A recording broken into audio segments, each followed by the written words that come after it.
नमस्कार।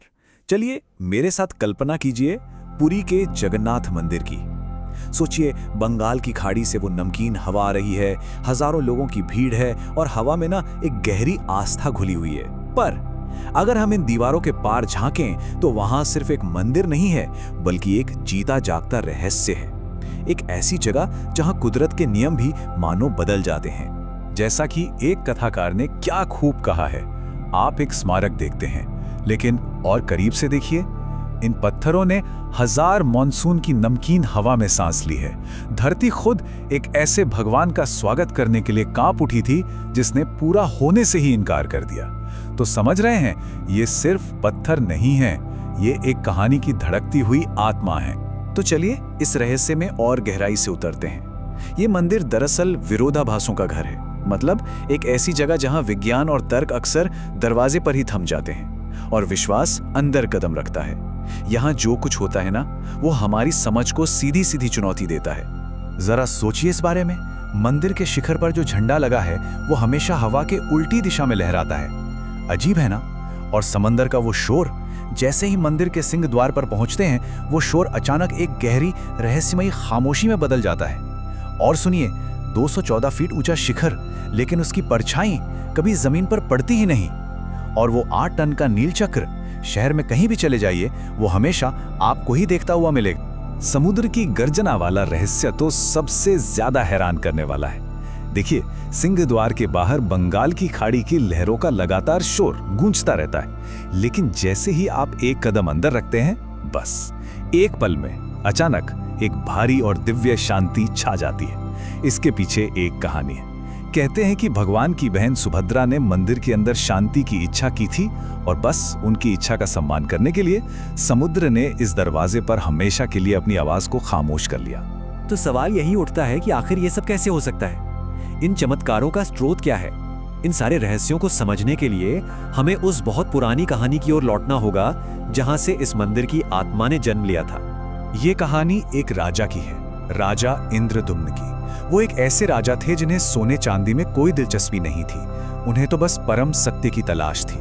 उन्होंने गुप्त देवता नील माधव के बारे में सुना था और बस उन्हें पाने का जुनून उन पर सवार हो गया था।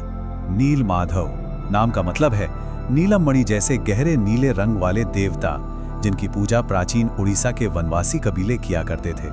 वो कोई मूर्ति नहीं थे, बल्कि खुद दिव्यता का एक जीता जागता रूप थे, जिन्हें दुनिया की नजरों से दूर छिपाकर रखा गया था। तो राजा ने अपने सबसे चतुर ब्राह्मण विद्यापति को इस खोज पर भेजा।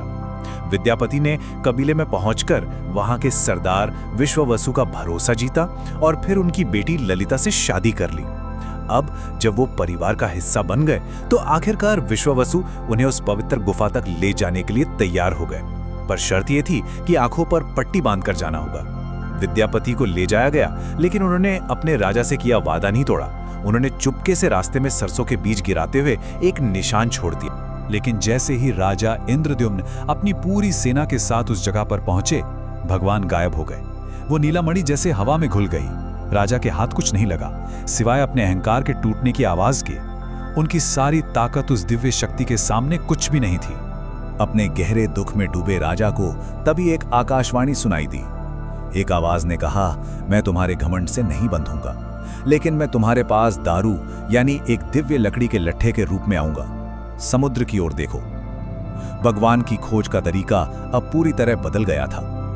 एक मूर्ति से हटकर अब सारी उम्मीदें एक पवित्र लकड़ी पर टिक गई थी। और फिर बिल्कुल भविष्यवाणी के मुताबिक समुद्र के किनारे एक विशाल अलौकिक चमक वाला लकड़ी का लट्ठा बहकर आया। पर मजे की बात यह थी कि उसे कोई अपनी जगह से हिला तक नहीं पा रहा था।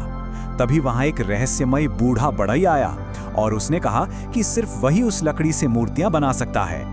पर उसकी एक शर्त थी, वो 21 दिनों तक एक बंद कमरे में अकेले काम करेगा और कोई भी किसी भी हाल में दरवाजा नहीं खोलेगा। राजा मान गए और फिर उस बंद कमरे के अंदर से छेनी की ठक ठक की आवाज आने लगी। एक ऐसी लयबद्ध आवाज जो किसी दिल की धड़कन जैसी महसूस हो रही थी। लेकिन 14वें दिन वो आवाज आनी बंद हो गई। एकदम सन्नाटा। रानी गुड्डीचा को किसी अनहोनी का डर सताने लगा कहते हैं ना, जिज्ञासा कभी कभी विश्वास पर भारी पड़ जाती है। रानी के बार बार कहने पर राजा अधीर हो गए और उन्होंने दरवाजा खोलने का हुक्म दे दिया। अंदर का नजारा हैरान कर देने वाला था। कमरा खाली था, वो बूढ़ा बड़ई वहां था ही नहीं, जैसे हवा हो गया हो। और वेदी पर लकड़ी के 3 अधूरे रूप रखे थे, भगवान जगन्नाथ, बलभद्र और सुभद्रा। उनके हाथ नहीं थे, पैर नहीं थे, बस वो विशाल गोल बिना पलक झपकाती आंखें थी, जो जैसे पूरे ब्रह्मांड को एकटक देख रही थी। राजा अपनी इस भूल पर एकदम निराश हो गए, लेकिन तभी उन्हें वही दिव्य आवाज सुनाई दी, मुझे पूरा मत करो, मैं अधूरेपन का भगवान हूं। इस दुनिया में जहां इतने टूटे दिल हैं, इतनी अधूरी जिंदगियां हैं, वहां मैं वो भगवान बनूंगा जो बिल्कुल तुम्हारी ही तरह है। और बस यहीं से उस दर्शन का जन्म हुआ जो आज भी इस मंदिर की आत्मा है। ये कहानी सिर्फ कोई बीती हुई बात नहीं है, ये आज भी हर दिन मंदिर की रस्मों में जिंदा है। ये एक जीती जागती विरासत है जो हर दिन हर साल दोहराई जाती है और ये साबित करती है कि ये भगवान समय और जीवन के चक्र से जुड़े हुए हैं। यहाँ तो चमत्कार रोजमर्रा की जिंदगी का हिस्सा है, खासकर मंदिर की रसोई में। सोचिए, एक ही लकड़ी की आग पर एक के ऊपर एक 7 मिट्टी के बर्तन रखे जाते हैं, और चमत्कार ये है कि सबसे ऊपर वाला बर्तन जो आग से सबसे दूर है, उसका खाना पहले पकता है। ऐसी मान्यता है कि यहाँ खाना आग से नहीं बल्कि सिर्फ देवी लक्ष्मी की नजर पड़ने से ही पक जाता है। लेकिन सबसे अनोखी और गहरी रस्म है नवकले पर। ये एक पवित्र अनुष्ठान है जिसमें भगवान खुद जन्म, बीमारी, मृत्यु और फिर से जी उठने के इंसानी चक्र से गुजरते हैं। ये एक ऐसा विचार है जो दुनिया में शायद ही कहीं और देखने को मिलता हो। तो होता यह है कि हर कुछ सालों में जब एक खास ज्योतिष का योग बनता है तो नई लकड़ी की मूर्तियां एकदम गुप्त तरीके से बनाई जाती हैं। पुरानी मूर्तियों को बीमार घोषित कर दिया जाता है, फिर पूरे शहर की लाइट बंद करके उस घने अंधेरे में पुरानी मूर्तियों को एक खुफिया बाग में दफना दिया जाता है। और फिर आता है सबसे रहस्यमयी पल।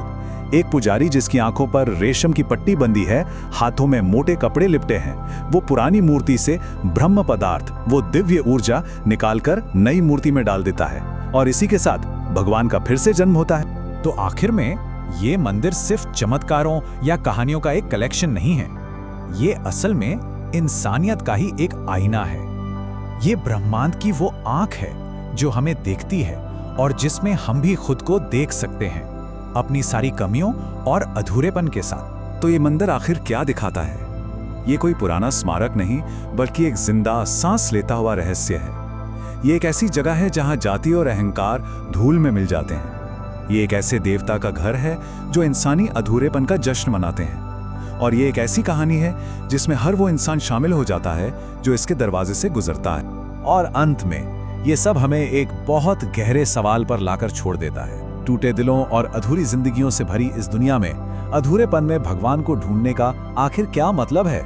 शायद यही वो सबसे बड़ा रहस्य है जिसे भगवान जगन्नाथ अपनी उन विशाल गोल आंखों से हमें समझाना चाहते हैं।